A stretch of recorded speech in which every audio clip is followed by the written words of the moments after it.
Tá sem áudio, Funchal. Funchal, teu áudio está fechado. Teu microfone está fechado, Funchal. Boa noite a todos. Primeiramente, muito obrigado aí pela presença de todos. Estamos mais uma reunião da nossa SBOT Santa Catarina, nesse modelo novo aí que nós criamos para esse ano, que é o médico por trás do nome, né? Então, nós temos tido um sucesso muito grande e hoje não vai ser diferente, né? Porque nós vamos ter a presença ilustre, né? Ilustre mesmo, né? Do Dr. Gleidson Godinho. Não precisa nem apresentações, né? É um médico extremamente conhecido entre nós na ortopedia brasileira, realmente como outros que já vieram e que vão vir, são realmente os representantes da ortopedia e que vão trazer à luz novamente o nome de ortopedistas que fizeram a história da ortopedia para o nosso conhecimento e engrandecimento. Então, o Dr. Gleidson, que é mestre, doutor, foi um dos primeiros fellows do Dr. Gilles Walsh, né, famosíssimo, né, em Lyon. Eu também tive em Lyon, mas na parte do joelho, viu, Dr. Gleidson? E muito bom, muito legal, né, ter a presença dele e saber que muitos, como o Dr. Gleidson, embarcaram nessa nossa proposta aqui, né? E com certeza absoluta vão engrandecer muito. Então eu vou passar a palavra ao nosso presidente, o Dr. Henrique Eisenberg, para dar as boas-vindas também e fazer as suas comunicações. Boa noite a todos, seja bem-vindo, Dr. Gleidson, mais uma vez, nossa grande autoridade aí na cirurgia do ombro, ex-presidente SBOT Nacional. Eu queria dar boas-vindas também a todos os participantes, já estamos aí no número de 34 presentes na sala, e lembrar a todos vocês que de 9 a 11 de junho deste ano, estamos tomando as atividades presenciais, estamos organizando o Congresso Sul Brasileiro de Ortopedia e Traumatologia junto com o Congresso Catarinense. Eu peço a gentileza dos colegas que que participem desse evento, já façam a sua inscrição através do site subra2022.com.br. Então, todos os colegas aí catarinenses, gaúchos, paranaenses e de todo o Brasil que participarem do Subra, por gentileza, façam a sua inscrição e aproveitem já para fazer suas reservas. No mais, eu gostaria também de dar os parabéns ao Dr. Ralph, que vai estar moderando na sequência com o Dr. Guilherme Adam, o Lucas Búrigo, o Vinícius e o Sérgio Pinto. E de imediato já passar a palavra, então, ao Ralph para conduzir os trabalhos aí da noite, junto com o Dr. Gleidson. Pessoal, antes de começar, viu, Ralph, vamos abrir a tela aí, todo mundo que quiser, obviamente, né? As câmeras para a gente fazer aquela foto que a gente faz normalmente, né? Então, todos aqueles que quiserem participar, para a gente fazer depois a divulgação, né? Então, vou esperar um pouquinho. Nós já estamos num número grande, vamos ter que tirar 2 fotos, tá? Então, se o pessoal puder abrir, vou dar alguns minutinhos, alguns segundos, na verdade. Vamos lá. O pessoal se posiciona, olhar para a tela lá, sorrindo todo mundo. Primeira foto, vou tirar agora da segunda tela, pessoal, por favor. Tá? Vamos lá. A gente vai marcando ali, ó. A gente pede para não descer, embarca, desembarca. Ótimo. Pessoal, aquele que não estiver participando, eu pediria que desligasse deixasse fechado o microfone, né? Passando, logicamente, agora, então, diretamente ao Ralph. Dr. Gleidson, muito obrigado, viu? É um prazer realmente ter o senhor aqui, né? Isso aí é de forma sincera. E, Ralph, é com você. Então, boa noite a todos. Sem mais, então, vamos começar então, com o Dr. Gleidson, falando sobre tributo à Didi Hepati, ressaltando a cirurgia de letargia hepati. É com o senhor, Dr. Gleidson. Vou compartilhar minha tela aqui.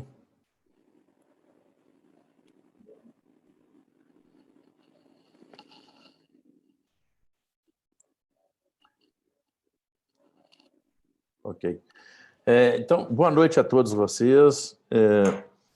É uma honra enorme, né, participar desse evento e eu só tenho que cumprimentá-los pela ideia inovadora, trazer, né, para o público atual e para todas as gerações que participam desse evento e que participarão de outros, o conhecimento da história, da biografia de grandes nomes que fizeram a história da ortopedia e, como eu disse hoje, numa chamada para os meus ex-residentes e outros grupos, a importância de se conhecer a história daqueles que ainda fazem a diferença no nosso dia a dia.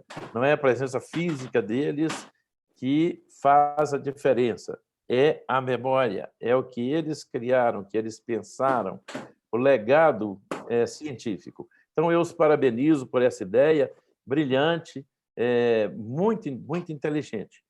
Agradeço muito ao Eisenberg, presidente da SBOT Santa Catarina, a quem eu cumprimento por esse evento, ao Luiz Fernando Funchal, que é o diretor científico, e a todos os colegas, e são tantos aí em Santa Catarina, por quem eu tenho maior apreço, e um abraço muito especial aos meus ex-alunos, também numerosos ex-alunos que vivem aí nessa bela terra.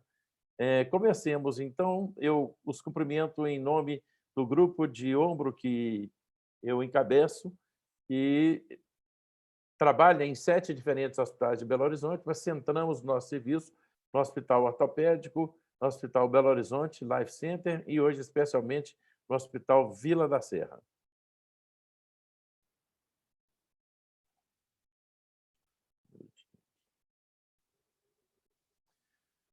Então, falaremos de Didier Patti. Os dados bibliográficos foram compilados pelo professor Dr.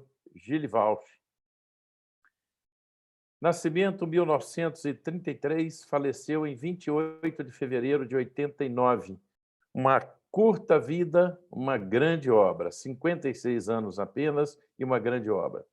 Ele formou-se em medicina em Paris, fez residência e foi professor assistente de ortopedia junto com o professor Debert, em Paris.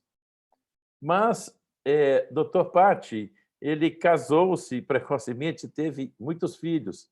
Quando ele terminou esse período, ele ainda era professor assistente, ele já tinha 4 filhos. E isso, obviamente, causou um peso muito grande para ele. Ele teve que sair da carreira acadêmica lá na faculdade e foi para o subúrbio de Paris, em Melun, é um grande subúrbio de Paris, onde ele adquiriu, com alguns colegas, a Clinique de Fontaine. Inicialmente, ortopedista geral, ele gradualmente especializou-se em cirurgia de ombro, junto com seu colega Jean-Claude Scheffer, com seu sucessor no Hospital Universitário Henri Mondor, além de Daniel Goutallier, em Créteil. Goutallier foi o grande e maior amigo que o professor Didier Patti teve. Em 1963, ele defendeu a tese sobre o tratamento cirúrgico na rotura do manguito rotador. Haviam 2 grupos de ombro, na época, na França, mas ele, com seu grupo, diferente do grupo de Gosset, Dautry e Apoil, que defendiam apenas o desbridamento das roturas completas, Didier Patti e Debert defendiam o reparo e descompressão subacromial segundo Nier, e mais a ressecção de 1 centímetro lateral da clavícula. Com Goutallier, eles desenvolveram a técnica de transposição combinada supraespinal e infraespinal para cobrir as lesões extensas. É uma técnica de deslizamento que eu fiz várias vezes na cirurgia aberta, como me ensinou Gilles Walsh, e ainda faço na cirurgia artroscópica. Ele foi o primeiro a entender a diferença entre as rupturas anterosuperiores e póstero-superiores do manguito rotador. Foi o primeiro a fazer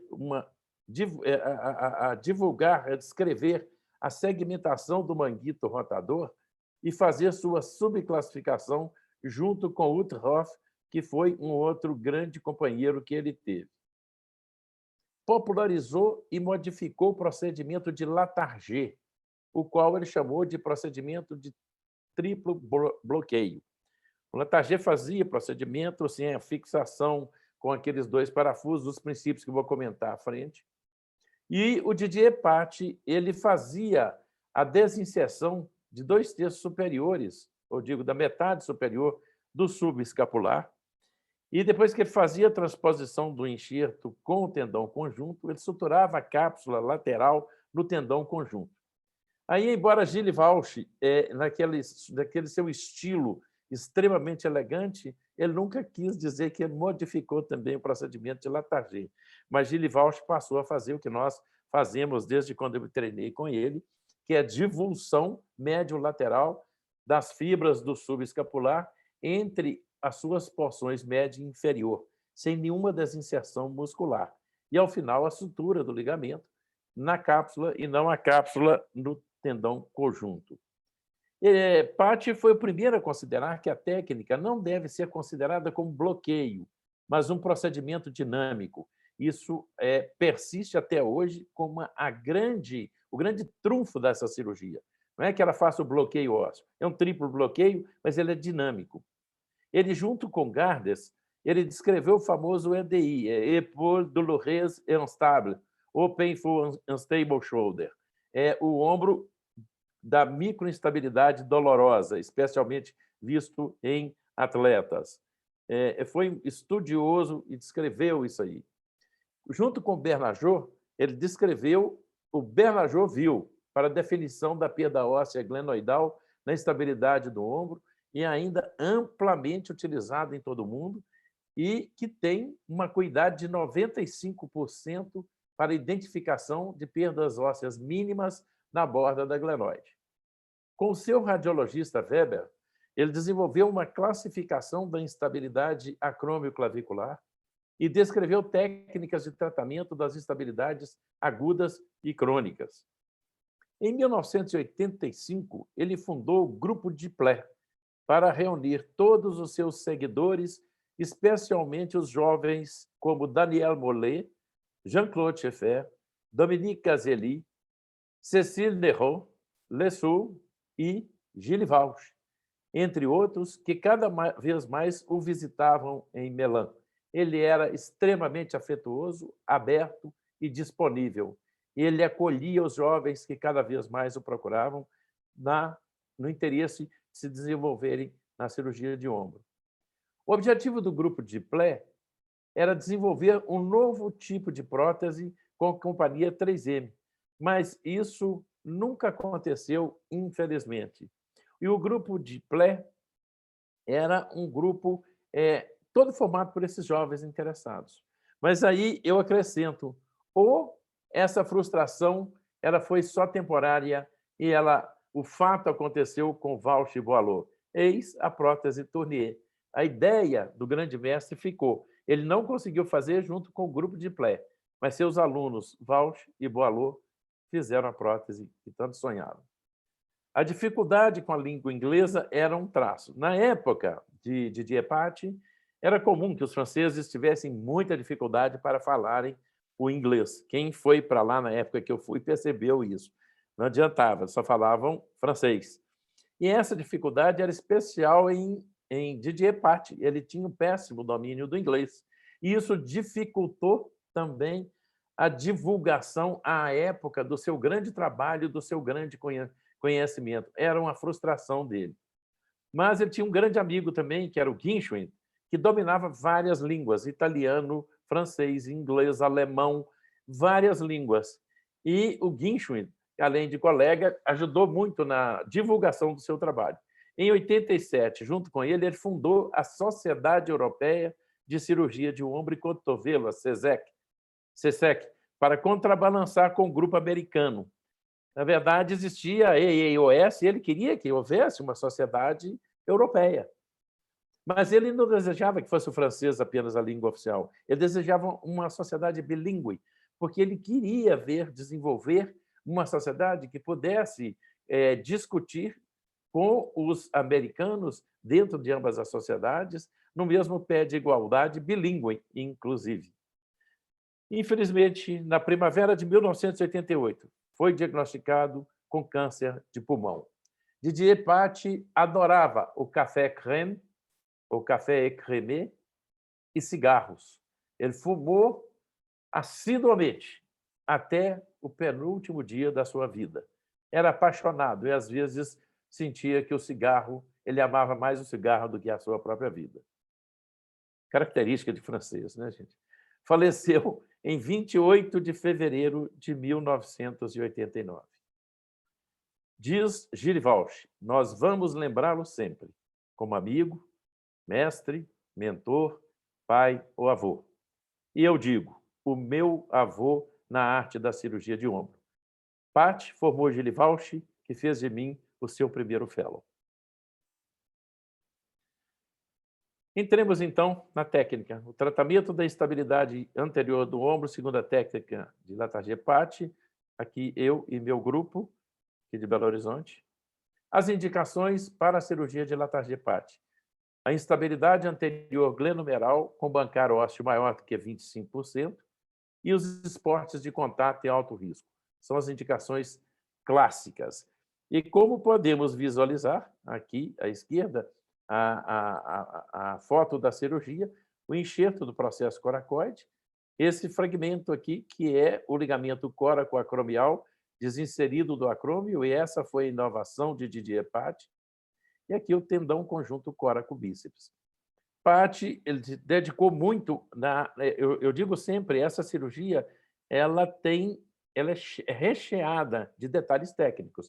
Esse cuidado da fixação bicortical do enxerto, paralelismo dos parafusos entre si, paralelismo deles com a superfície da glenoide, efeito de compressão. Antigamente usava-se a arruela, que posteriormente o Gili passou a não usar, e eu nunca usei por conselho dele. E o detalhe da modificação de Girivalch, a divulsão entre os 2 terços superiores e 1 terço inferior, sem desinserir o subescapular, a fixação do enxerto, a sutura do ligamento à cápsula lateral. A perda óssea glenoidal, não vamos perder muito tempo nessa discussão, como todos sabem, é a perda óssea que transforma a forma original da glenoide, que é a forma de uma pera, né, numa pera invertida à medida que ela atinge mais de 25% do diâmetro desses 2 terços inferiores da glenoide, que é a zona do chamado best fit da glenoide. Então, transforma uma parte óssea extremamente estável em uma instável, transforma a pera em pera invertida. É o bancar ósseo de mais de 25%, indicação clássica para o procedimento de Latarjet-Pat. Como avaliar a perda óssea? Hoje nós temos, como vemos aqui à esquerda, né, a tomografia com 3D, colorida e etc., que dá uma imagem fantástica. Mas, à direita, essa radiografia nos mostra a incidência de perfil de Bernajoux, como descrito pelo grande amigo de Didier Pat. O perfil de Bernajoux, adequadamente realizado, ele mostra todo o contorno da glenoide, e nós dividimos em 4 partes de 25%, obviamente, cada uma, e aí é fácil de definir a perda óssea. Segundo o próprio Bernajoux, ela tem uma cuidade de 95% do diagnóstico das perdas ósseas, mesmo mínimas, da borda da glenoide. Outros autores utilizam outros métodos hoje, como super conhecido, o método de Sugaia, que, enfim, é a mesma coisa. Esse círculo, que é o best fit dos 2 terços inferiores da glenoide, a perda óssea correspondente até o limite do círculo, e divide-se a perda pelo diâmetro posterior, multiplicado por 100. O índice é o mesmo, 25%. As contraindicações, muito importante lembrar. Idade acima de 50 anos. É uma contraindicação formal para a cirurgia de Latarjet-Pat. Epilepsia é uma contraindicação relativa. Eu já fiz muito para epilepsia, mas há alguns anos eu abandonei e passei a fazer exclusivamente o procedimento de Eden-Ibinet, que eu vou mostrar no fim aqui, em rápidas passadas.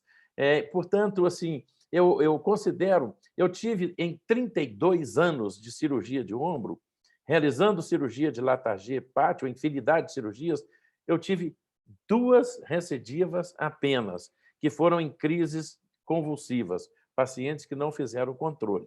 De resto, paciente fazendo pirueta de motocicleta, tombo para todo lado, ninguém perdeu. Mas eu fico sempre atento, porque alguns causaram um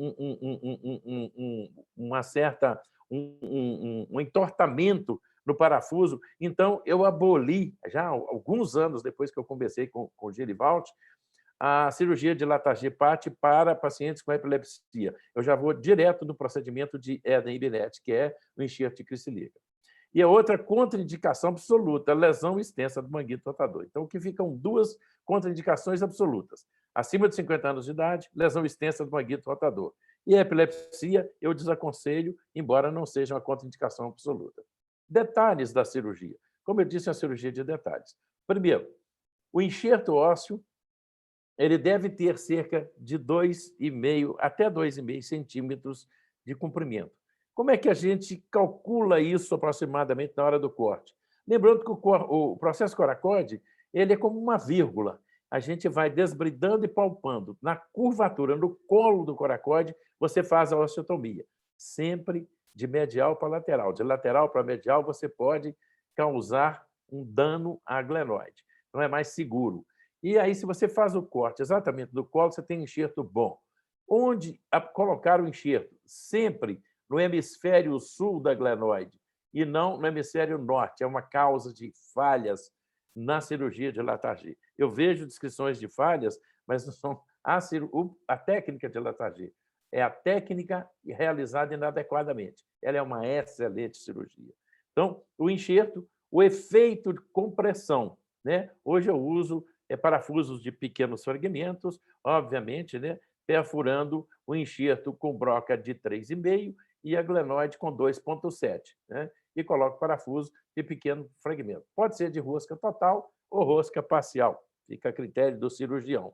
Sempre procurando paralelismo e o efeito de compressão interfragmentária, procurando sempre fixar, inclusive imediatamente além da cortical posterior da glenoide.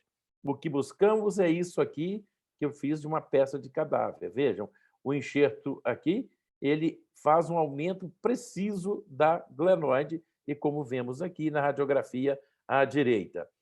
Um detalhe, esse enxerto nunca pode ficar lateralizado. 1 milímetro de lateralização pode levar à artrose, ao passo que é permitido que fique até 2 milímetros medializado.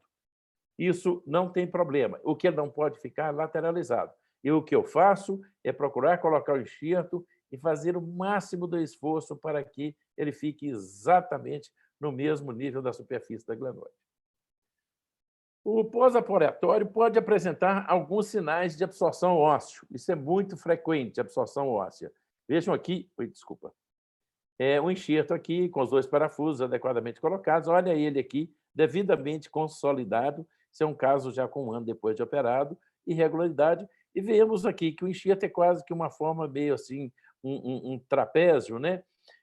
O que acontece aqui? Muita gente atribuiu isso, é porque o enxerto ele perde a vascularização quando você faz a osteotomia do coracode, porque a irrigação vem a partir da vascularização que parte da escápula. E isso era um temor, e eu sofri na época de defender a minha tese de mestrado, que eu tive que encontrar uma explicação e encontrei através do estudo anatômico na França. O enxerto, na verdade, a vascularização dele não vem da escápula, não vem da base do coracode, ela vem a partir do tendão conjunto. Isso salvou a minha defesa na época, porque, para quem me conhece na época, sabe que quando eu vim da França, há 32 anos, eu tive que sofrer muito. Eu tive que defender a artroscopia, que era uma coisa absolutamente inédita aqui, e o que se sabia aqui é da palavra do Rockwood, que foi sempre um sábio, mas tinha algumas expressões, em algumas posições, um pouco retrógradas. Ele dizia que o artroscópio era o instrumento do diabo e endemoniava as cirurgias de enxerto ósseo. Em parte, com razão, porque fizeram muito Bristol lá nos Estados Unidos e mundo afora, e o Bristol foi muito inadequadamente realizado. No Brasil, ele era muito bem feito pelo Dr. Arnaldo Amado Filho, o pai do neto atual. O Dr. Arnaldo fez muito, muito belamente essa cirurgia, mas ela foi muito mal feita mundo afora e causou muitos problemas no Bristol, e por isso o Rockwood caiu de pau em qualquer cirurgia de enxerto ósseo, assim como caiu de pau em cima de artroscopia, falando que aquilo não dava certo.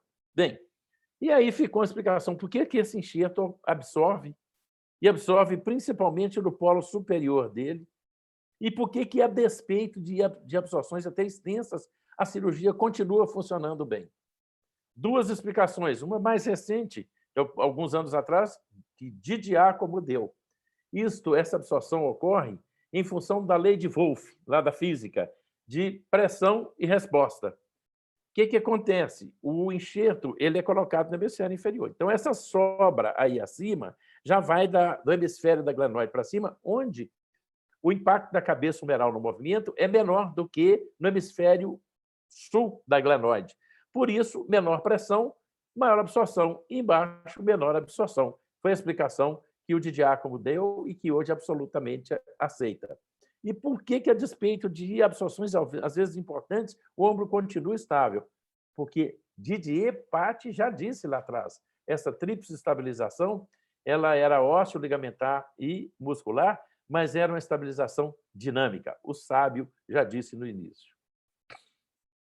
Eu, já na minha tese de mestrado, em 99, depois trabalho publicado na Revista Brasileira de Ortopedia, que eu vou mostrar, eu sempre defendi, foi assim que eu aprendi com o Genivaldo, que se coloque um enxerto de aproximadamente 2,5 centímetros. E o Beno Enesman, junto com o grupo dele lá da Unifesp, fez um trabalho muito interessante que corroborou exatamente aquilo que eu defendia. Em cadáveres, ele fez o estudo qual que seria a margem de corte ideal e encontrou que é de 2,64 centímetros, e eu falei sempre de 2,5. Então, isso corroborou o nosso ensinamento. A questão da vascularização, esse trabalho aqui de anatomistas franceses me ajudou muito, sempre. Vejam aqui, a vascularização vem junto com o tendão conjunto e entra na ponta, lá, na extremidade do coracoide, né? A quantidade de vasos que existem aqui, e não da base da escápula para o processo coracoide. Esses raminhos todos aqui vêm da irrigação que vem com o tendão conjunto. E vejam mais uma vez aqui o que foi demonstrado. A irrigação vem de cima, da ponta para a base, e não da base para a ponta. Isso me ajuda a defender o fato de que não é a osteotomia que causa a absorção. Em 1993, eu assustei a hora que eu vi esse trabalho outra vez, quer dizer, vou para 30 anos que eu publiquei o tratamento cirúrgico da instabilidade anterior do ombro pela técnica de Didier Patti, né? Que também todo mundo conhecia Bristol aqui, mas não a técnica de Patti. E foi também o tema da minha tese de mestrado que eu defendi em 1999 na Escola Paulista. Apresento aqui um vídeo mostrando os tempos da cirurgia, vou comentar para os senhores. Aqui, mais uma vez, o agradecimento aos nossos grupos, os nossos hospitais, né? Aqui em Belo Horizonte. Paciente de anestesia geral, bloqueio do plexo braquial, aqui o ombro direito, incisão, que vai do processo coracoide, distal, mais ou menos 8 centímetros, e importante, mais ou menos 2 centímetros lateralmente à prega axilar. Isso é para evitar aquelas cicatrizes retráteis junto da axila, que, além de feio, incomoda o paciente.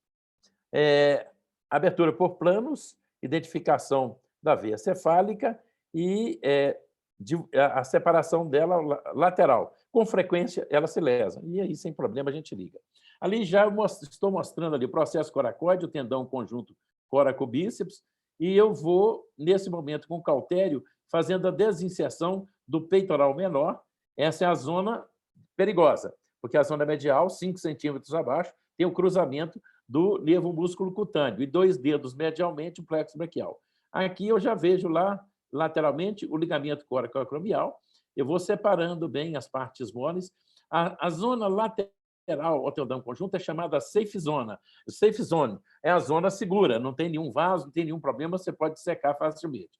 Com o osteótomo, com o destaca periósteo, eu vou desbridando o processo coracoide e tem que fazer isso com bastante cuidado, porque as inserções do ligamento coraco-humeral no processo coracoide são muito fortes, além das outras inserções de partes moles. Então, eu destaco bem, vou com o dedo para sentir onde é que está o colo do processo coracoide, onde eu vou fazer a osteotomia. Com uma pinça, eu vou divisionando ali acima do ligamento coracoacromial, da cabeça humeral, eu faço um pequeno acesso sobre o acrômio, onde eu penetro um afastador de ponta fina, tá? E faço esse macete. Eu faço a abdução. É importante que o cirurgião de ombro tenha barriga. Quem não tiver, que cuide de tomar bastante cerveja em Santa Catarina para ganhar uma barriguinha. Veja aí, a minha barriguinha.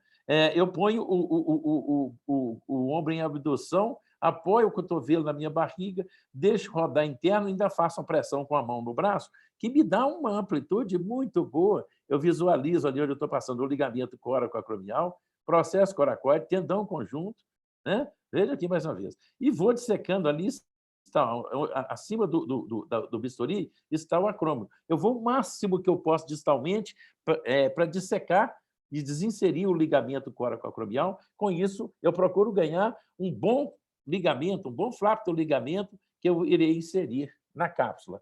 Então, isso feito, vejam lá, vejam bem, ao tamanho do ligamento que eu consegui, isso vai dar uma boa fixação na cápsula, né? E aqui usando uma serra oscilatória angular de 90 graus, no nível ali do colo e de medial para lateral, não de lateral para medial, eu vou fazendo completo com osteótomo até obter a osteotomia completa do coracoide, que aqui está.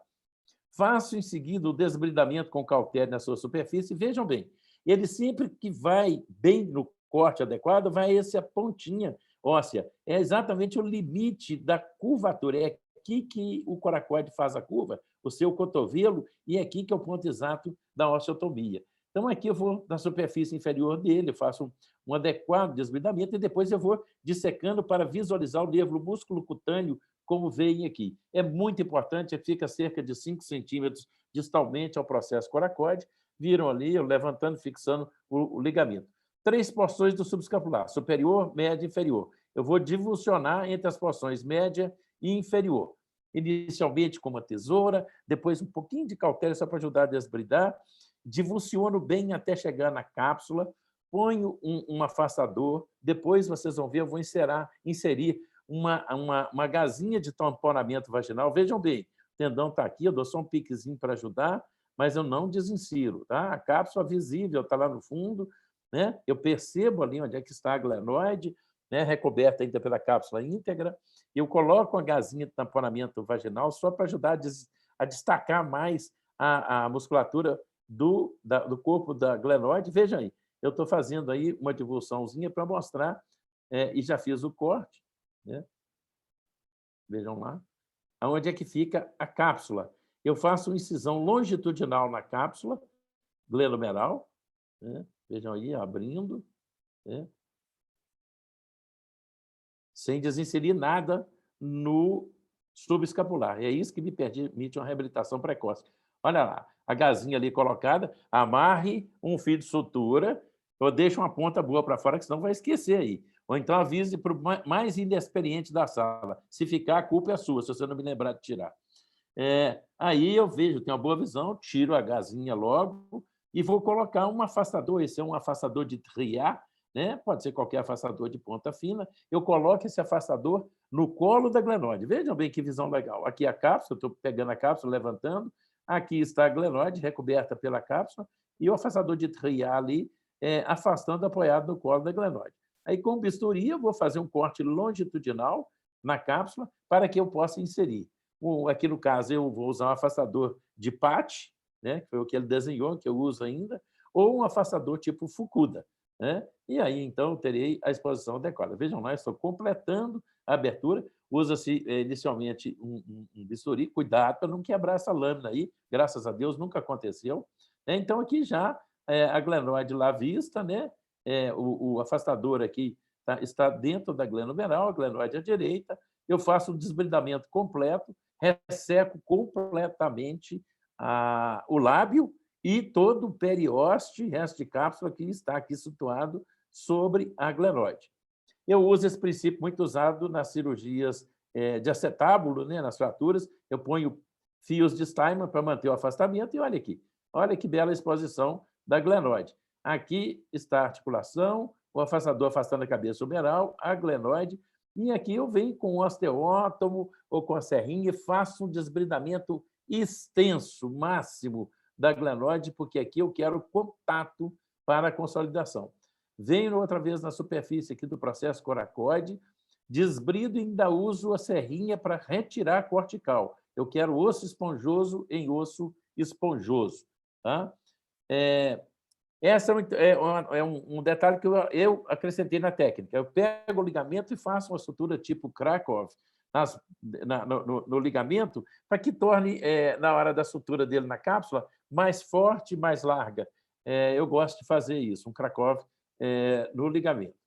Aí está o enxerto, eu vou lá, coloco, já vejo a redução, buscando a precisão máxima do limite do enxerto com a superfície da articulação. Determino ali os pontos onde eu vou fazer a fixação dos parafusos, esse macetinho com a ponta do bisturi, só para não ficar deslizando a broca na hora de perfurar. Faço a perfuração, como eu disse, no enxerto, usando uma broca de 3,5, e lá na glenoide eu vou usar uma de 2,7. Parafuso de rosca parcial ou de rosca total. Vejam lá. Ali feito. Eu passo um fio de Steinmann fino, né? Levo outra vez lá. Você tem que ser o chato, tem que procurar ser o precioso, tá? Tem que ser realmente preciosista na colocação do enxerto. Ele tem que ficar no equador inferior e ele tem que ficar exatamente no limite da articulação. Então, está aí, eu já determinei a posição adequada, né? O fio de Steinmann já saiu, e eu vou fazer agora o furo da glenoide. Feito isso, a mensuração, geralmente o usual são parafusos de 36, por aí, nessa faixa aí, 35, 34, 36, ali o parafuso no enxerto, né? O medidor de parafuso no enxerto, e eu vou inserir os parafusos fazendo efeito de compressão interfragmentária, sem arruela, porque já que frequentemente acontece absorção, se ocorrer absorção com a arruela aí, a arruela vai fazer impacto na cabeça do húmero. Recomenda-se uma fixação do parafuso com a pressão máxima bidigital. Eu faço o máximo que eu posso, evitando quebrar.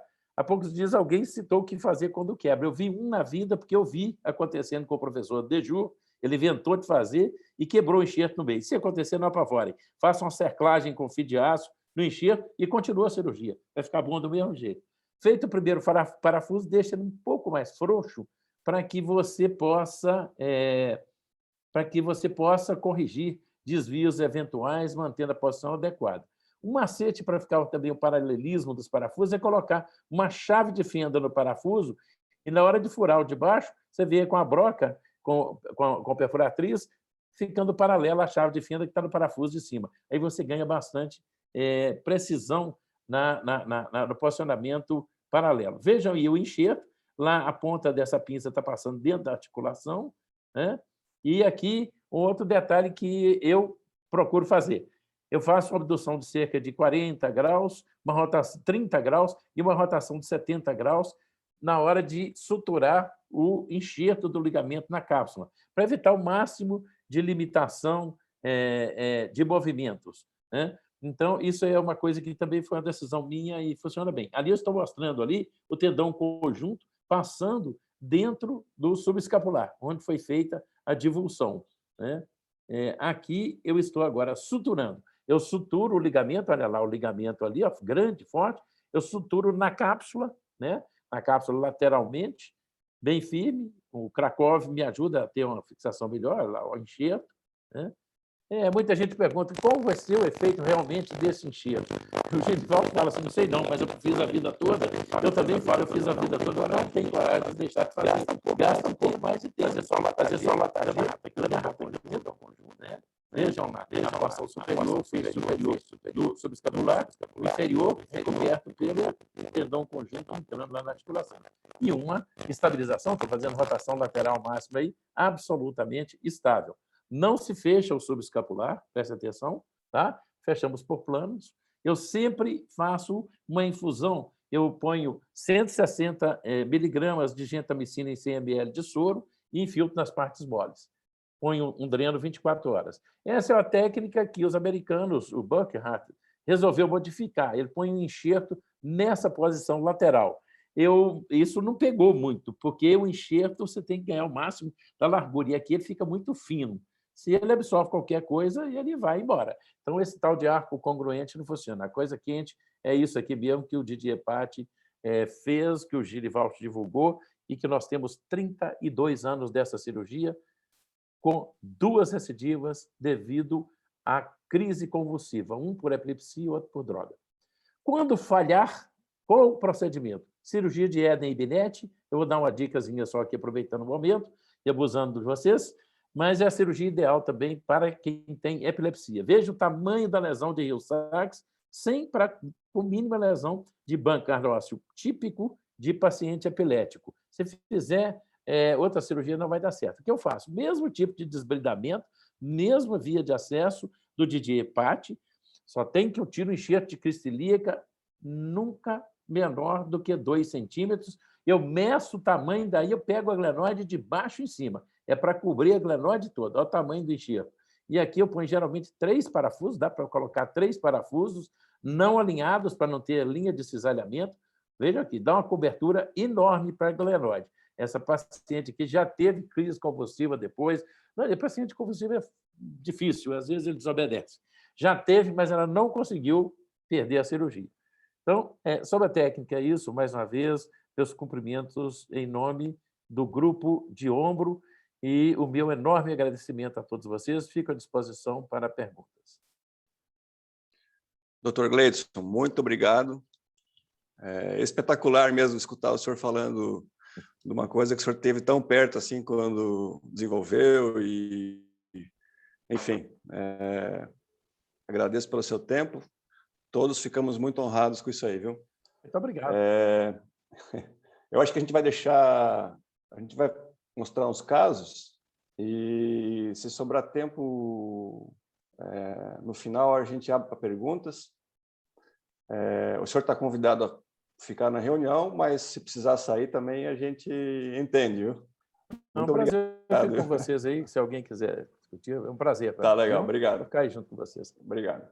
Ô, Ralf, quem sabe a gente já faz perguntas agora para o Dr. Gleidson, para não perder o fio da meada da aula? Pode ser também. Dr. Gleidson, parabéns pela aula aí, uma satisfação. Obrigado. Dr. Gleidson, o senhor botou como critério absoluto a idade, 50 anos. Eu queria saber se em algum momento o senhor não viu algum caso que o senhor não pensou em subverter o método aí, esse critério, e operar algum paciente, dependendo do perfil, acima de 50. E na mesma pergunta, qual foi o paciente mais jovem que o senhor já fez o Latarjet? Ótimo, obrigado pela pergunta.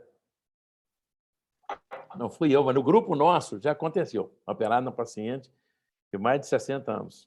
Perdeu, perde. Já uns 2 casos que foi tentado fazer, perde tudo. Não fixa bem, o enxerto solta, absorve tudo. O mais novo... Óssea. A idade óssea. Qualidade óssea, não permite. E lembra de lesão extensa do mangueto rotador também, não adianta. Essa é absoluta, né? É absoluta. E o paciente mais jovem, eu também era jovem, por isso que eu tive coragem, mas não tinha saída. Era um garotinho, veja bem, de 14 anos. Você sabe que o processo coracóide, o núcleo de crescimento, se fecha com 25, igual a Crohn. E, pior, filho de uma repórter de uma rede de TV muito conhecida em São Paulo. E veio de São Paulo para operar comigo. Mas um garoto, mas ele tinha outros problemas e não tinha saída. E eu fiz, e até depois que ele ficou maduro, não tinha problema nenhum, evoluiu bem. Mas sempre a gente fica com medo de fazer abaixo de 18 anos. Todo mundo tem esse medo, mas não é uma contraindicação. Obrigado. Pessoal, vamos tocando então? Eu vou tentar compartilhar a tela. O pessoal que vai participar da reunião ali, os moderadores, O Guilherme não vai falar agora ou... Ele vai depois. Depois. Ele vai entrar depois. Sem pagar nada mais por isso. Dá para ver os jogos do Paulistão 2022 ao vivo.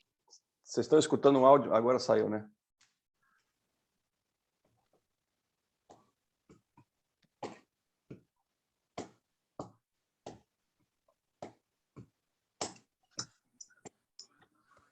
Foi, né, pessoal?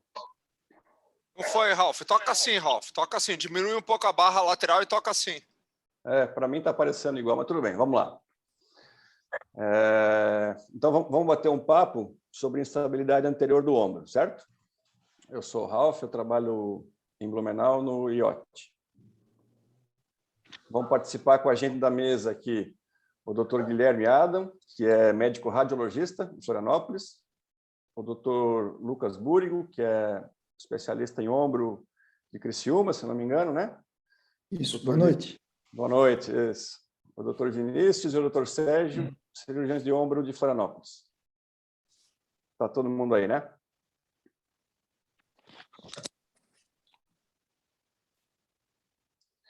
Então, antes de mais nada, como é uma série de reuniões que a gente está falando sobre quem inspira a gente, né?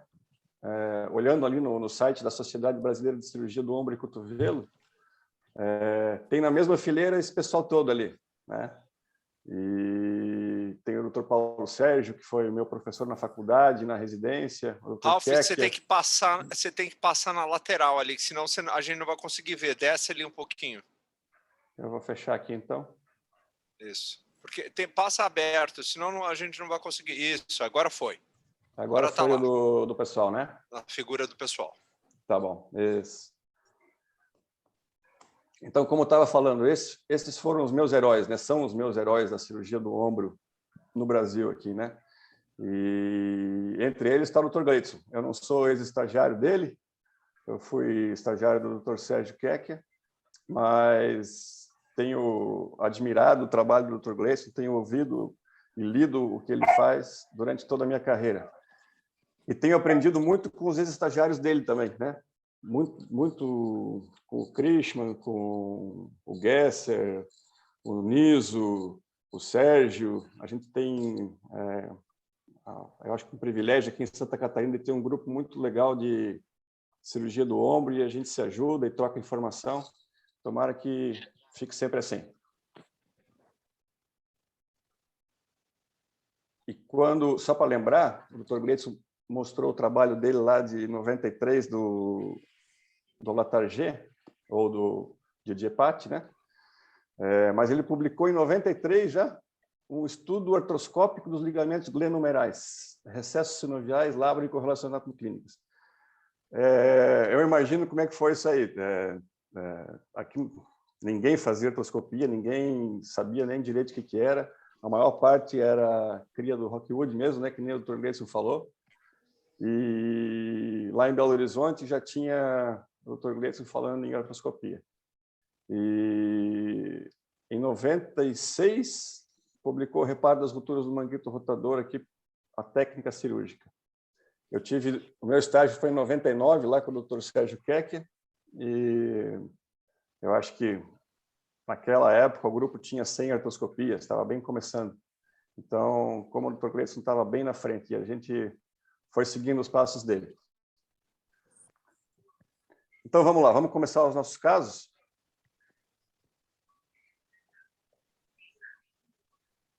Então, a ideia seria assim, chegou um paciente com instabilidade anterior no consultório, né? São casos do consultório que eu tirei, não tem nenhuma pegadinha, não é nada complicado. Então, o paciente chega dizendo que luxou o ombro, né? E a gente se depara com dois cenários aqui. Um é a expectativa do paciente, a pergunta dele é assim, eu posso voltar a ter uma vida normal, né? A vida normal para ele seria o ombro não sair do lugar, ele não ter mais dor e voltar a fazer o que ele quer, a praticar o esporte que ele gostaria de fazer, né? E na nossa cabeça já vai se desenhando ali o que eu vou fazer com ele, né? Será que eu vou fazer um bancar artroscópico? Eu vou ter que associar um remplissage? Ou vamos fazer um Latarjet? Eu acho que é mais ou menos isso que a gente pensa. Então, o primeiro caso é esse aqui. RFM, masculino, 25 anos, empresário. Ele surfa e corre de kart de maneira amadora, assim. Teve um trauma no ombro há 5 meses, sentiu que o ombro saiu do lugar e voltou.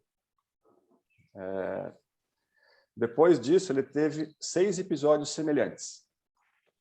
Sempre o ombro voltou sozinho, ele nunca precisou de ajuda para colocar o ombro no lugar de volta. Ao exame físico, a mobilidade e amplitude de movimento é normal, a apreensão é positiva a 120 graus, tem o teste da gaveta anterior positivo e o teste de gaveta posterior e sulco são negativos. Então, vamos lá. Vamos começar pelo Lucas. No exame físico ali, o que te chama a atenção? O que você valoriza no exame físico do teu paciente com instabilidade? Então, a gente tenta sempre avaliar a questão tentar diferenciar entre se essa instabilidade ela tem algum grau de instabilidade atraumática ou traumática, né? Então, eu busco dentro do exame físico sempre tentar essa diferenciação. Já expus bem ali antes, ele tinha características de uma instabilidade bem traumática, né? Ele não tem sinais de instabilidade de outras sinais de exame físico onde trouxesse uma hiperlacidão, um sinal de uma instabilidade multidirecional, né? Então, isso eu acho que é bastante importante a gente diferenciar essa parte no exame físico. Eu sempre testo a apreensão, recolocação, acabo testando o sulco, como tu testou ali, né? As gavetas, e o teste de gagem para ver a hiperlacidão da cápsula inferior. E testo aqueles sinais de hipermobilidade, né, de Brighton, de Beighton, também tem alguns critérios que a gente avalia as outras articulações do paciente, né? Sempre tentando diferenciar para ver se tem algum grau de instabilidade multidirecional. O fato ali de ele relatar que o ombro voltou sozinho, né? E que sempre acontece isso, o ombro parece que sai e volta sozinho, né? Isso aí, você acha, na tua cabeça, assim, você acha que caracteriza como uma subluxação, né? Mas isso eu aprendi muito bem com o Dr. Gleidson, que o que caracteriza, né, não é ser subluxação ou luxação. Isso depende da origem dessa subluxação. Ela foi traumática, né? Ela é uma subluxação.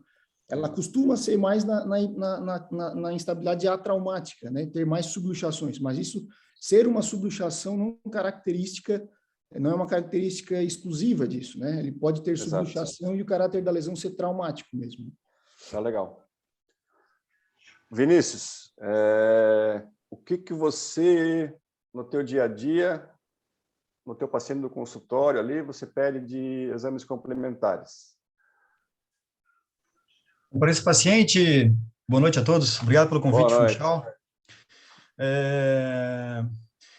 Esse paciente a gente tem que confirmar, né, o tipo de lesão que ele teve, né, e se teve alteração óssea, né, alteração somente do lábio adenoidal, se é uma lesão bipolar, né, e então, o exame padrão ouro aí que a gente utiliza para fazer o diagnóstico, né, de instabilidade seria a ressonância, né, e seria esse, radiografia a princípio não seria tão relevante assim quanto a ressonância.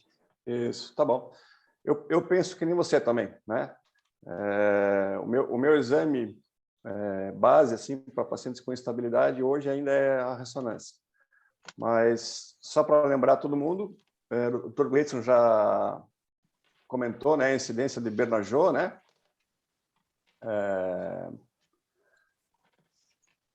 Que a gente consegue avaliar bem aqui a glenoide, e o ideal seria comparar com a glenoide normal, né? E tem uma série de incidências também que já foram descritas lá pelo grupo da Santa Casa, que a gente pode usar, tipo West Point, Stryker Knot, oblíquo apical, etc. Mas eu acho meio complicado, assim, porque o paciente já chega com um raio-x do ombro do pronto-socorro, normalmente, né? Que ele está com o ombro luxado e depois reduzido, né? Ou só o ombro reduzido já, né? E aí eu falo, não, agora você vai ter que fazer mais 6 raios-x aqui para eu dar uma olhada aqui, depois mais uma ressonância. Então, eu acabo no meu dia a dia, hoje em dia, eu não utilizo mais tanto essas incidências. Mas você pode usar, tá? Você pode usar e você pode diagnosticar perda óssea por isso aí. Outra questão importante também, eu sempre solicito, né? Eu pergunto se o paciente tem alguma radiografia com ombro luxado. Né, porque muitos pacientes vêm, o ombro sai do lugar, às vezes não é uma luxação que ele tem, e o paciente tem essa ideia fixa na cabeça, mas muitas vezes não tem a radiografia. Eu agradeço quando o paciente vem com uma radiografia de um pronto-socorro e com a informação de que foi reduzido em um pronto-socorro. Mas infelizmente às vezes não tem, e aí nos resta o exame de ressonância mesmo. Valeu, bem lembrado. Sérgio, tá aí a ressonância. temos essas imagens aí. O que te chama a atenção? Só antes, eu acho que o Guilherme vai falar na sequência, eventualmente. Eu não peço também, eu concordo contigo, Rafa, mas eu gosto do raio-x, eu gosto do Bernajot. Sim. Mas muita gente gosta de tomografia, principalmente quando está pensando em perda óssea de glenoide, em planejar latargia e tudo mais. Sim. E aí outra coisa que a gente poderia conversar depois com o Guilherme também é a necessidade ou não de contraste nessa ressonância, né? Que normalmente eu não peço também, às vezes o próprio sangue da luxação já serve de contraste. Mas o que a gente vê é que ele tem uma lesão de Bankert pequenas, né? Uma lesão, me parece mais ligamentar, não estou vendo nada ósseo pegando ali, sem medialização, ela está bem localizada. Tem um edema no úmero e tem um Hill-Sachs pequeno, só fez uma incidência ali de sagital, mas tem um edema e um Hill-Sachs aparentemente pequeno, né? Tu não fez nenhum coronal aí para a gente ver se essa lesão labral vai até lá em cima, se pegou base de bíceps, mas o que dá para dizer é isso, não tem uma perda óssea significativa, a lesão ligamentar está bem posicionada e tem um Hill-Sachs pequeno com edema que mostra que teve uma instabilidade recente. Isso aí. Vamos aproveitar você mesmo, Sérgio. Diga. Você usa algum tipo de score ou medida diferente assim, para decidir qual tipo de cirurgia?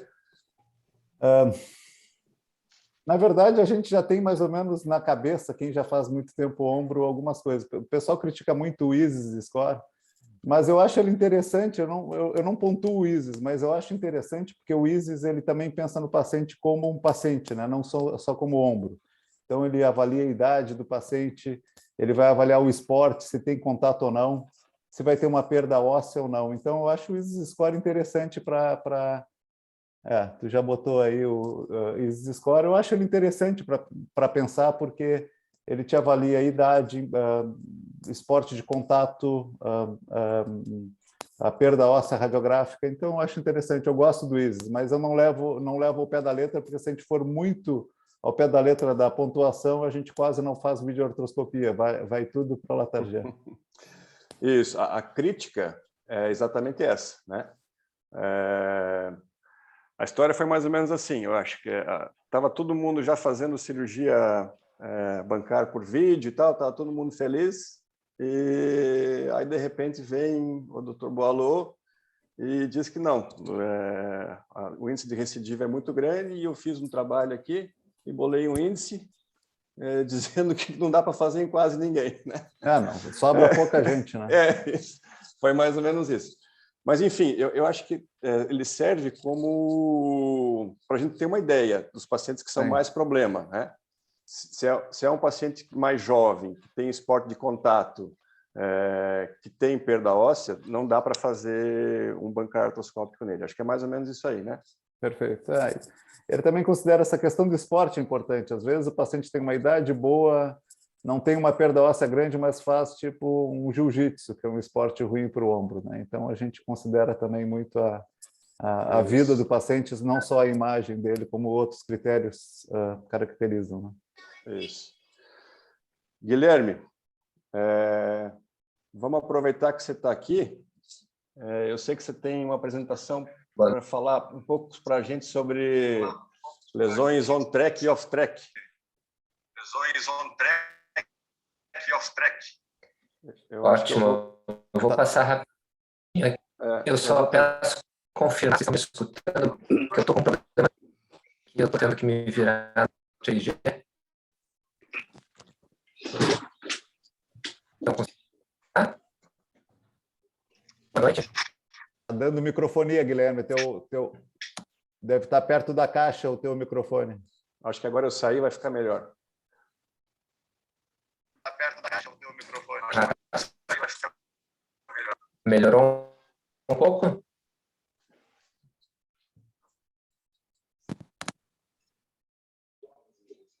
Passar bem rapidinho aqui, tá?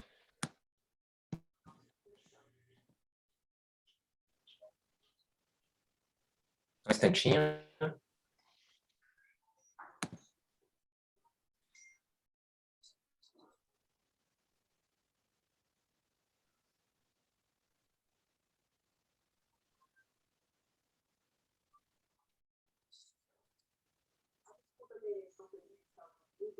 Enquanto carrega ali, só para a gente lembrar, então, que o...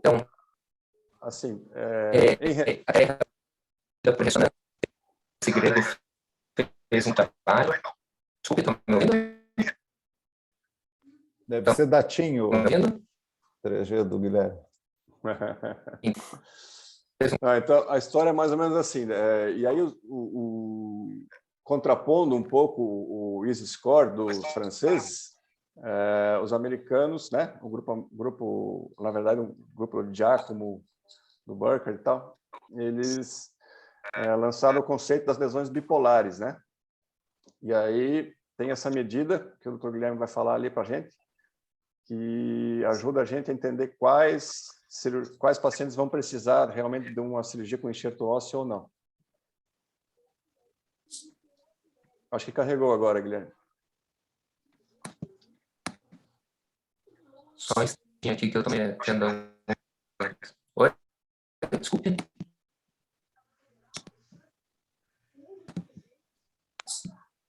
O teu áudio que está ruim.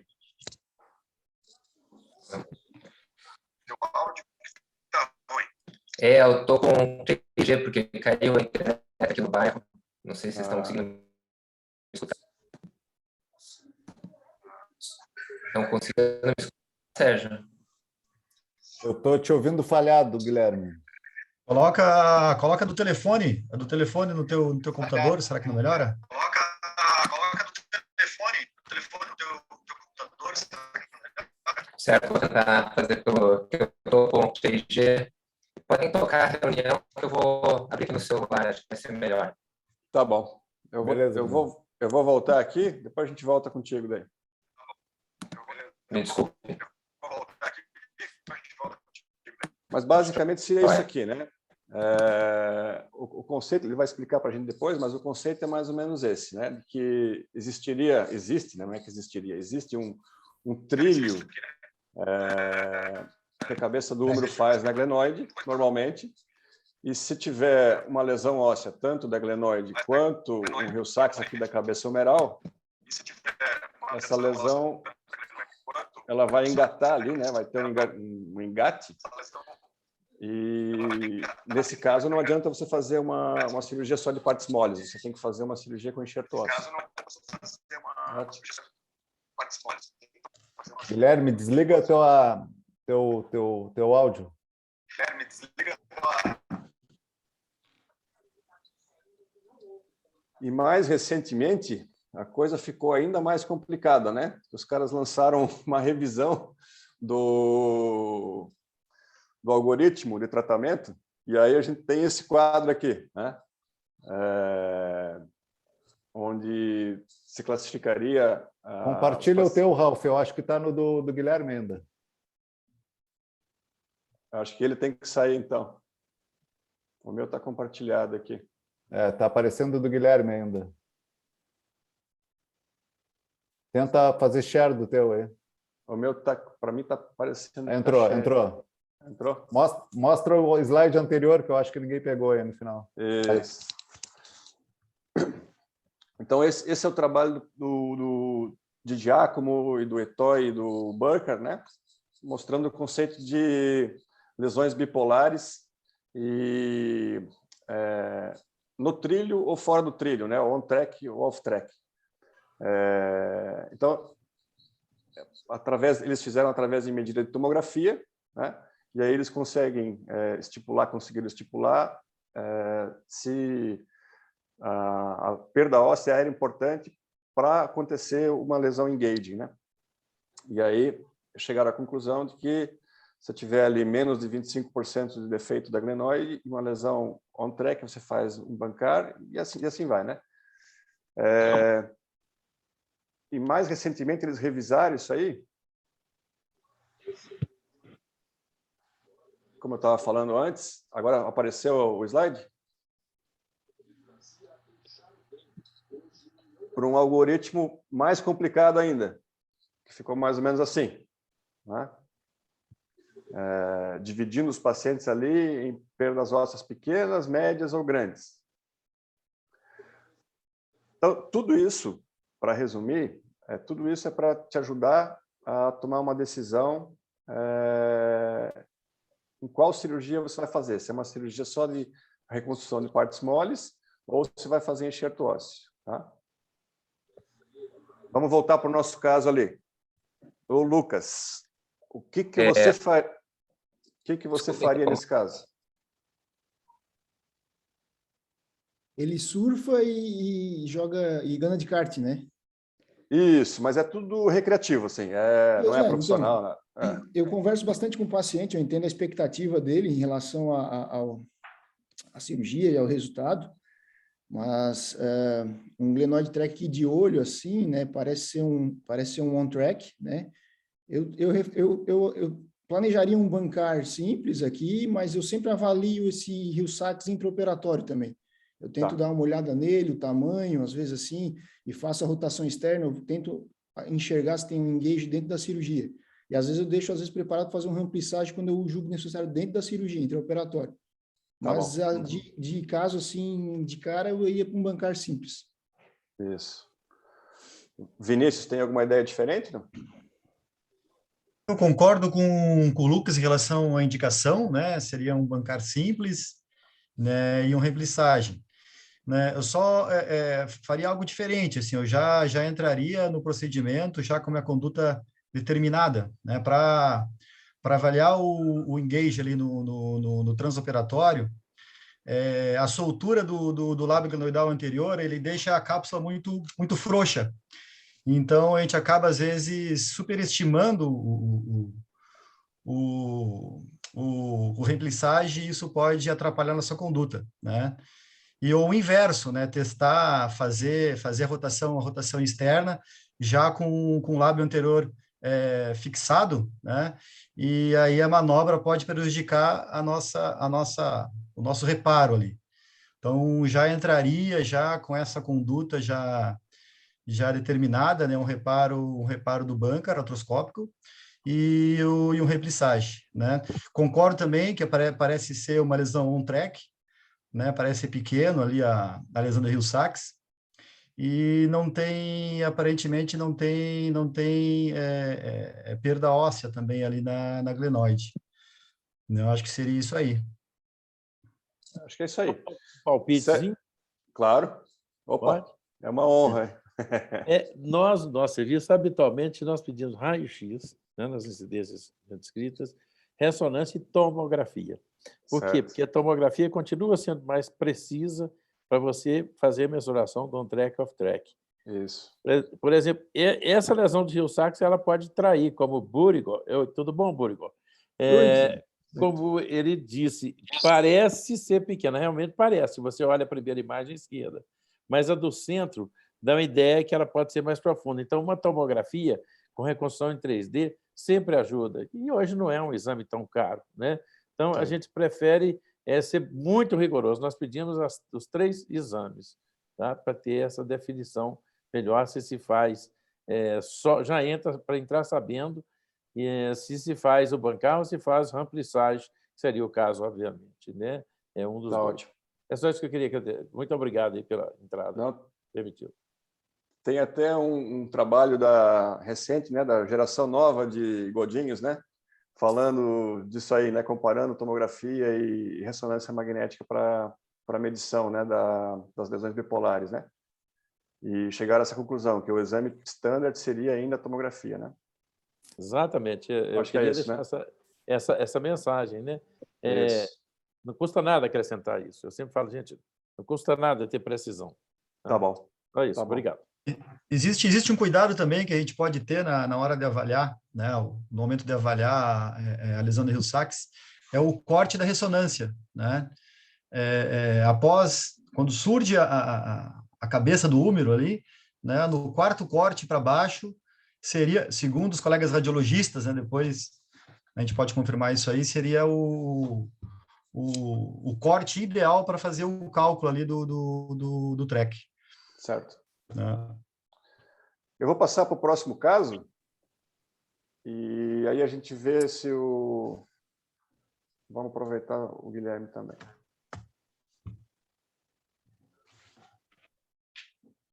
Então, o próximo caso seria um paciente masculino, 30 anos, ele é operário e ele é o goleiro do time da empresa. E ele leva isso a sério, eles treinam 3 vezes por semana e tem campeonato direto, e ele é o cara que é o goleiro titular do time da empresa dele.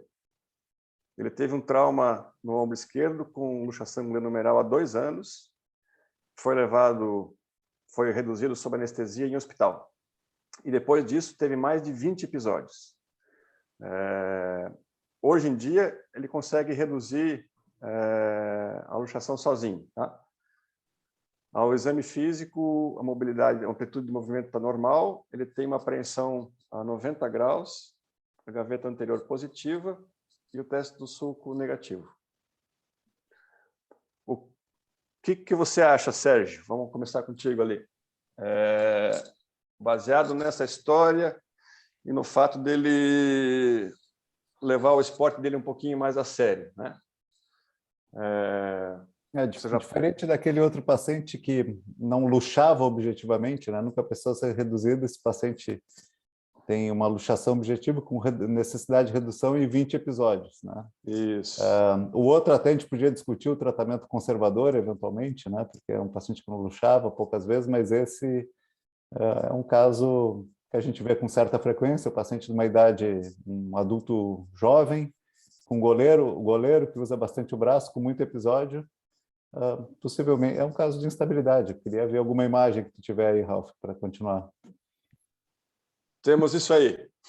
Tu não gosta de coronal, né? Já deu Eu não escolhi, não.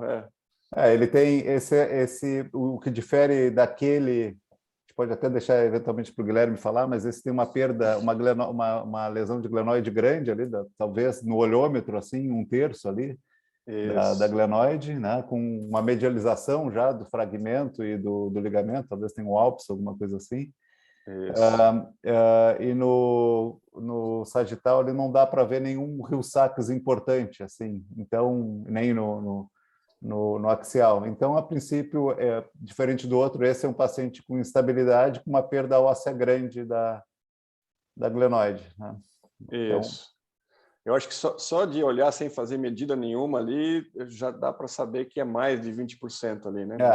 Dá para chutar 1/3 frouxo. Como o Vinícius falou, às vezes um corte muda muito a nossa ideia, às vezes um parece não tão grande, outro parece grande, mas como eu te falei do corte coronal, que eu gosto, até no caso anterior, esses pacientes que têm sensação de luxar e ninguém precisa reduzir, às vezes esse paciente tem uma lesão labral, às vezes até um slap com alça de balde, às vezes vem com uma certa frequência, paciente que tem dor e parece que volta para o lugar e fica com dor, e a gente entra na cirurgia, ele tem uma alça de balde ou uma lesão bicipital. Então, eu gosto de avaliar o lábio superior. Sim, às vezes confunde mesmo. E nesse caso, a tua indicação de cirurgia agora seria qual, Sérgio? Eu acho que ele precisa de uma complementação óssea na glenoide. Eu acho que esse caso seria grosso modo, pensando em Latarjet. Sim. Na dúvida, em mesa redonda, a gente fala Latarjet, a gente não erra. Isso aí, tá bom. Lucas, na tua indicação... Eu iria com o Sérgio também, Latarjet. O fato de ele ser goleiro e usar esse braço, só da história dele ali de início, eu já estava indicando Latarjet para esse caso. Nem vem as imagens. Isso. O caso do goleiro, de ele ser tão, né, querer jogar campeonato 3 vezes por semana, essa intensidade dele de jogo, não chega a ser um profissional, mas ele vive disso, ele gosta disso, ele vai querer. E a recidiva para ele tem que ser a menor possível, no meu entendimento. É isso aí. Então, nesse caso, foi feito isso aí mesmo, tá? Eu esqueci de mostrar do outro caso ali. No outro caso foi um bancar artroscópico, né? Vai fazer uma observação, Ralf? Sim, claro. Nesse caso, a gente lembra da tabela do ISIS, né? Que Isso. talvez esse paciente não somasse os 6 pontos. Né? Porque já tem 30 anos, é um esportista recreativo, né? E teria os 2 pontos da lesão óssea. Então, tabela ISIS é importante para a gente avaliar os critérios, né, que a gente tem que levar em consideração no momento de avaliar um paciente, mas a pontuação, né, nesse caso aí, é uma prova, assim, que não dá para levar na ponta da caneta ali os dados. É o que eu acho também, eu concordo contigo, é isso aí. Serve como uma diretriz, mas não é só isso para tomar a decisão, né? Isso aí. Eu tenho mais um caso, até de um colega Alfê. médico. Isso. Acho que agora eu consigo aqui. Desculpe então... o problema técnico, o bairro está sem internet aqui, eu estou me Tá batendo. Deixa eu ver se eu consigo abrir no celular. Pode compartilhar então, Guilherme. Joia. Deixa eu ver. Só um pouquinho. É que no celular aqui eu não... Vocês estão conseguindo ver a tela agora, as imagens? Sim. Certo. Então, eu vou falar rapidinho sobre o tráqueo glenoidal. Esse é um trabalho em grego. Eu acho que vocês só estão compartilhar. Eu não tô Só vendo. não abriu. Não abriu. Não abriu? O compartilhamento não foi ainda. Share screen lá embaixo, Guilherme. Dá uma olhada.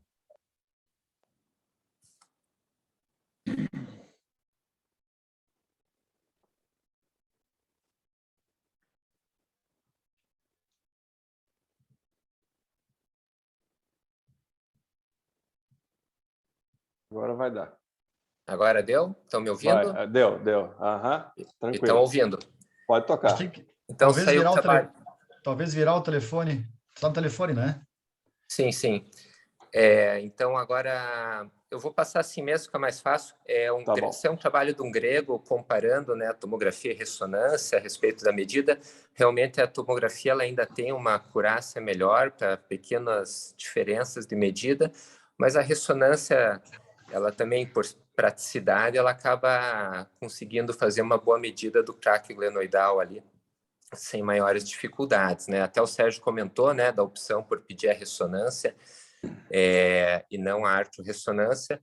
Nesses pacientes que é agudo, realmente o contraste natural do derrame articular ali acaba favorecendo, né, o diagnóstico, e mesmo a ressonância, quando não tem o derrame, você consegue fazer um bom diagnóstico das lesões labrais, né? Claro que a ressonância com contraste intraarticular, o exame fica mais bonito, fica mais fácil, mas assim é muito próximo assim a acurácia. Então aqui, como é que é feito? No sagital, geralmente a imagem já é adquirida tangendo ali a superfície articular da glenoide, para que a gente possa ver a perda ali da margem anterior-inferior e anterior da glenoide, e daí é traçado o best fit circle, que ele contorna a margem posterior e inferior, e daí ali na porção anterior fica o defeito ósseo, né? Depois disso é traçado o maior eixo da glenoide, perpendicular a esse é traçado o diâmetro inferior da glenoide, passando pelo centro do círculo. Esse é o diâmetro, digamos, íntegro da glenoide, né? Daí você mede ali, paralelo a esse, a perda óssea, e daí o equivalente a 83% do diâmetro inferior seria o tráqueo glenoidal preservado. Como houve perda óssea, é descontado ali aquela pequena distância ali da largura da perda óssea, né, que está em vermelho. Depois é feita a medida do intervalo Hill-Sachs. Foi comentado, né, que a gente tem que ter o referencial do coracoide no axial, né, porque tem aquela área nua ali mais para baixo do fêmur que ela é retificada, irregular, às vezes até tem um edema ósseo ali por infiltração do líquido articular. Então, você usa o coracoide como referência, nunca vai considerar a lesão abaixo do coracoide, e é medido a lesão onde ela começa mais medial na cabeça humeral. Esse vai ser o corte ali de seleção, é medido dela até a margem medial da inserção do infra. Esse é o intervalo Hill-Sachs.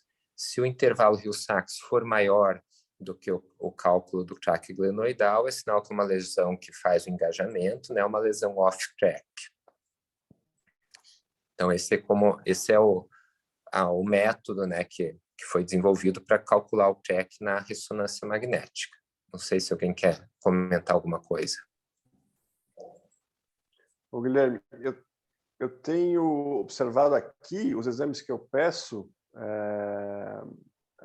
uma tendência de classificar mais como off-track do que na realidade é. Não sei se deu para entender.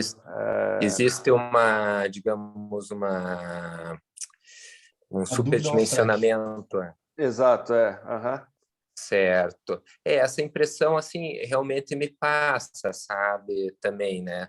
Assim, até no trabalho inicial dele, que foi feito o desenvolvimento ali das medidas, né? Uhum. Então, seria até, digamos, o oposto, né? Teria uma sensibilidade menor, né? Sim. Mas, assim, também me passa essa impressão, realmente, na casuística, assim, que eu vejo, realmente me passa essa impressão, assim. Talvez seja essa discrepância entre a medida da tomografia, né, e da ressonância que esteja favorecendo isso. Mas, tranquilo. realmente, assim, o método, assim, ele deixa pouca margem a erro, né? Tá. Uhum. Porque ele é bem reprodutível. Tá bom. O grupo do Dr. Gleidson publicou sobre remplissagem, tudo, falando dessa perda óssea. Se o Dr. Gleidson estiver ouvindo, não sei se ele ainda está, mas eu queria que ele gosta muito do índice de Hardy também para avaliar essa perda humeral. Guilherme, eu acho que dá para tirar o compartilhamento agora. Estou tirando agora. Dr. Gleidson, qual é a sua experiência na avaliação dessa perda óssea e do húmero? Se o senhor usa realmente esses critérios, o senhor gosta do índice de Hardy muito para avaliar essa perda humeral? Qual é a sua opinião sobre o assunto? Com essa adoção do conceito de on-track, off-track, né, perdeu um pouco aquela validade que tinha apenas o método de Hardy, que a gente usava a radiografia e mensurava, né, no melhor ponto de pudesse mensurar a profundidade da lesão de Hill-Sachs, e aí menor do que 25%, maior de 25% seria indicação para engage, para remplissagem, desde que a lesão de Bankart seja menor ter 25% inicialmente. Hoje nós adotamos 13,5%, embora muita gente fale em 15%, para nós o corte é 13,5% de perda óssea. Nós já deixamos de fazer puramente o Bankart. E aí entrar naquele fluxograma. Exatamente. Mas, assim, ele é importante, mas hoje, com o conceito do track glenoidal, né, a gente já faz a medida toda e deixou de ser, assim, avaliado unicamente como o fator de mensuração e definição da técnica. Nós nos baseamos no conceito do track glenoidal, do glenotrack on-track, off-track. E o senhor faz por tomo mesmo, porque o Guilherme estava falando que a gente acaba fazendo muito por ressonância aqui o track glenoidal no final, né? Eu sei que o senhor gosta da toma. Vocês viram o trabalho do grupo para a gente ver qual seria, né? Se havia uma validação, e com isso aí que mostrou que não tem o mesmo valor. Então, a gente prefere a tomada do índice da tomografia. Perfeito. Embora a gente não dispense a ressonância para a gente ver, inclusive, as outras lesões, as lesões de partes, que são das lesões em nível de SLEP, em nível de lesão de Bankart, em nível do Manguita. Os exames se complementam. Perfeito. Pessoal, eu acho que eu vou deixar o último caso para lá. A gente está se aproximando das 9 horas aí. Pô, tem 5 minutos, vamos lá, Ralf. Então, vamos lá, rapidinho, então. O Funchal mata. É um colega médico ortopedista, então. Lá tá Pois é.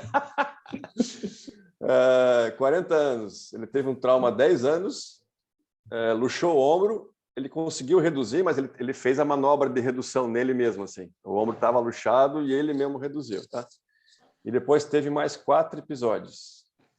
E não faz mais nada de esporte com o braço desde então, gostaria a voltar a fazê-lo. Certo? Está aqui a imagem da ressonância. Tu não gosta de coronal mesmo, né? Falando de novo. Não. Só deixei ali os dois. Mas esse tem uma perda grande tem um Hill-Sachs bem considerável, né? Isso. Tem um Bankart grande, esse Eu sei que é rápido aqui que a gente tem que falar, mas esse eu pensaria no olho, assim, já em remplissagem, em lesão, videoartroscopia para lesão de Bankara e remplissagem para lesão humeral. Vinícius, você. Eu queria só mais uma informação ali. Quando foi o último episódio dele, de luxação? Já faz 2 anos que ele não luxa, mas ele toma um cuidado extremo, assim. Ele não faz nada que tenha que levantar e abduzir o braço. De Levantar 40 anos e deseja voltar, né? Ele chegava a fazer alguma atividade física antes ou... Jogava tênis, surfava, fazia essas coisas assim. Certo. E algum antecedente de tratamento, fisioterapia, treinamento proprioceptivo? Não fez nada. Não enrola, Vinícius. Dá o... Sim, antes, 40 anos, né, sedentário, né, colega, né, CRM positivo, né, eu tentaria antes ali alguma fisioterapia, um treinamento proprioceptivo, né, aguardaria um retorno no consultório para ver a sensação dele, se teve alguma melhora, né, tentaria colocar ele na quadra de tênis novamente. E se não deu certo? Se essa tentativa conservadora aí não deu certo, aí seria uma videoartroscopia, né? Tá, remplissagem com Bankar, né? Pois é, teria que calcular o track ali também, né? Tá. É uma lesão até grandinha, né? Teria que colocar ali, não sei se o Guilherme pode ajudar ali, é difícil fazer a conta agora, né? Mas uma vídeo com remplissagem. Eu acho que é off-track essa aí, Estou aguentando a vontade de dar um pitaco. Pode? Isso, vamos lá.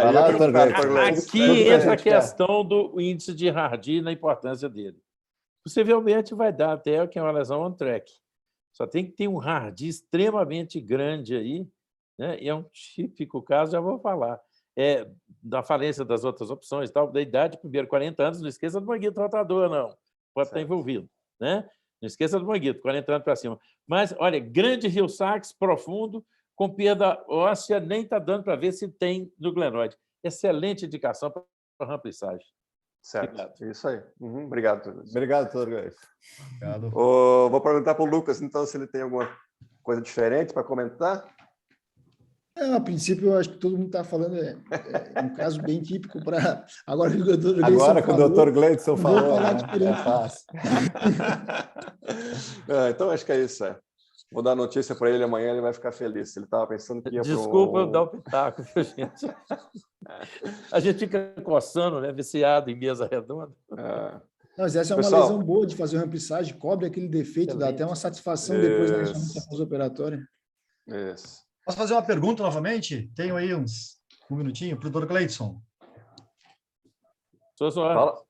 Pode falar. Vou insistir na pergunta do Sérgio, né? Aqui a gente mora numa cidade onde o pessoal cultua muito o corpo, né? Então é muito comum a gente encontrar pacientes com 50, 55 anos com, né, uma massa muscular muito, né, significativa, né, com perspectivas de atividade esportiva, né? E em relação ao Latarjet em paciente acima de 50 anos, essa sua contraindicação ela é absoluta, né? Ou ela seria relativa conforme o perfil do paciente?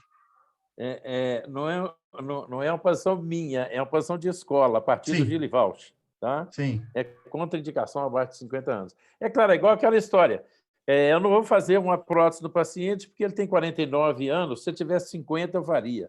Não é bem assim. O cara fez 50, está nessa condição toda, talvez dê até para sentar. Mas tome cuidado, 50 é o corte. Né? E quem falou foi o Gili. Está ótimo. Pessoal, então, só para terminar, ainda, essa não é uma opinião minha, essa é uma opinião editorial do Arthroscopy, né? A gente não tem ainda um algoritmo infalível que nos dê certeza sobre qual a melhor cirurgia para cada paciente, né? A gente talvez chegue um dia nisso aí, mas ainda não existe. Você colocar todos os dados num negócio de inteligência artificial lá e vai sair a cirurgia para cada paciente, né? Porque ainda cada caso é um caso, cada paciente é um paciente. E cada cirurgião é um cirurgião. Cada um de nós tem uma experiência maior ou menor com um tipo de cirurgia. E isso deve ser levado em conta na hora de você indicar o tratamento para o teu paciente. Certo? Eu acho que seria isso. Dizer que, mais uma vez, que foi um prazer estar na companhia do senhor aí, na companhia dos amigos. A gente tem um grupo de ombro bem legal aqui, Dr. Gleidson. Santa Catarina é privilegiado nisso aí, sabe? Com certeza. Parabéns a vocês. Que legal. Parabéns a vocês, desculpa. Parabéns, viu? Uma regional ativa. Eu tenho muito carinho, sabe disso. Quando eu fui presidente, minha frustração foi não ter podido fazer um congresso brasileiro aí, mas que vai fazer esse ano, que foi o meu sonho. Né? Estaremos juntos. É um prazer ver as carinhas dos meninos que foram meus R4, que agora já são homens de barbas brancas, meus velhos amigos que nunca estiveram como residentes meus ou nunca participaram do nosso serviço, mas que são tão íntimos, tão amigos e tão assim fiéis quanto qualquer um deles. E eu me orgulho muito disso, me orgulho muito dessa amizade e dessa fidelidade de vocês todos aí de Santa Catarina e do Brasil todo. Olha, só uma vez para vocês, aqui chegou a número 40 até, mas o que eu tenho recebido de congratulações aqui no meu telefone, do Brasil inteiro, é muito grande. E eu divido, isso não é para mim, eu divido com vocês. O evento foi de vocês. Muito obrigado e parabéns. Grande abraço. Valeu. Obrigado. Nós agradecemos, professor. Pessoal, então, boa noite, viu? Eu vou fechar aqui a reunião. Professor Gleidson, um prazer muito grande ter o senhor aqui para brilhantar aí nosso programa, né? Saiba que o senhor foi escolhido a dedo, né? Como todos os nossos outros, são os escolhidos. Não dá para escolher todos, né? Existem outros nomes, obviamente, mas aqueles que a gente considerou que são as pessoas que realmente contribuíram para a ortopedia e construíram, na verdade, inúmeros residentes, profissionais de qualidade que estão no mercado, né? Pessoal, a gente tem que terminar às 21 horas, que é uma obrigação da nossa regional e do compromisso. É sempre legal ficar esse gostinho de quero mais, né? As reuniões, elas são sempre profícuas, né? E nós temos outras reuniões, lembrando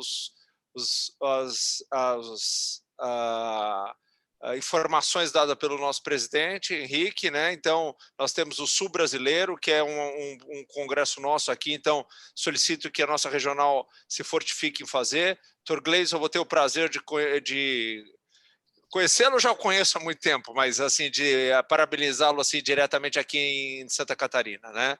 Então, sem mais, Henrique, acho que não precisa compromisso, mas uma boa noite a todos. Grande abraço. Obrigado pelo convite. Abraço. Boa noite, pessoal. Valeu, abraço, doutor Gleidson. Muito obrigado. Um abraço, viu? Parabéns para vocês.